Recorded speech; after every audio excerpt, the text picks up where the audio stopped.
1 अप्रैल 2023 से income tax में बहुत सारे इंपॉर्टेंट चेंजेस होने वाले हैं। जो ज़रूरी चेंजेस होने वाले हैं उनके बारे में हम जल्दी से जान लेते हैं। सबसे पहले तो जो नया टैक्स रिग में होगा अब डिफ़ॉल्ट हो जाएगा।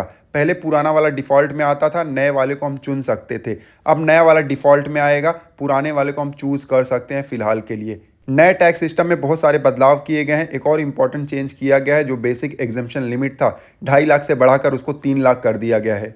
उसके अलावा जो रीबेट का फैसिलिटी था, जो 5 लाख तक की इनकम पर मिलता था, उसका लिमिट बढ़ा दिया गया है। अब 7 लाख तक की इनकम पर रीबेट लिया जा सकता है। मतलब नए टैक्स रिग्मे में 7 लाख तक की इनकम पर कोई भी टैक्स नहीं लगेगा। उसके अलावा सैलराइड पर्सन को जो स्टैंडर्ड डिडक्शन का बेनिफिट मिलता था पुराने टैक्स सिस्टम में, अब उसका बेनिफिट नए टैक्स सिस्टम में भी दिया जाएगा फाइनेंशियल ईयर 2023-24 से। नए इनकम टैक्स स्लैब रेट में भी बदलाव किया गया है, आप स्क्रीन पर देख सकते हो। 3 लाख तक की इनकम पर कोई भी टैक्स नहीं है। 3 लाख से 6 लाख की इनकम पर 5%, 6 लाख से 9 लाख की इनकम पर 10%, 9 से 12 के बीच में होगा इनकम तो 15%, 12 से 15 के बीच में होगा तो 20%, और 15 लाख से ऊपर जैसे ही इनकम जाता है 30% इनकम टैक्स लगेगा। उसके अलावा लीव इनकैशमेंट का जो एग्जेम्पशन लिमिट था उसको भी बढ़ा दिया गया है। नॉन गवर्नमेंट एम्प्लॉय के लिए भी अब 25 लाख तक का लिमिट यहाँ पर रखा गया है। इन सब के अलावा एक इंपॉर्टेंट चेंज किया जा रहा है डेप्ट म्यूचुअल फंड से related. Long term capital gain का बेनिफिट अब नहीं मिलने वाला है डेप्ट म्यूचुअल फंड में।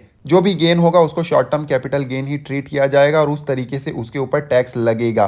फिजिकल गोल्ड को अगर ई गोल्ड में कन्वर्ट करते हैं तो भी कोई टैक्स नहीं लगेगा, तो ये एक बेनिफिट मिलने वाला है। उसके अलावा एलआईसी से जो प्रोसीड मिलता था, मतलब मैच्योरिटी के समय, उसके ऊपर भी टैक्स लग सकता है। कंडीशन यहाँ पर दिया गया है, अगर एनुअल प्रीमियम 5 लाख से ऊपर जाता है तो उस कंडीशन में जो भी मैच्योरिटी का अमाउंट मिलेगा एलआईसी से, उसके ऊपर टैक्स लग सकता है। तो ये कुछ इंपॉर्टेंट चेंजेस थे जिनके बारे में जानना हमारे लिए बेहद जरूरी था।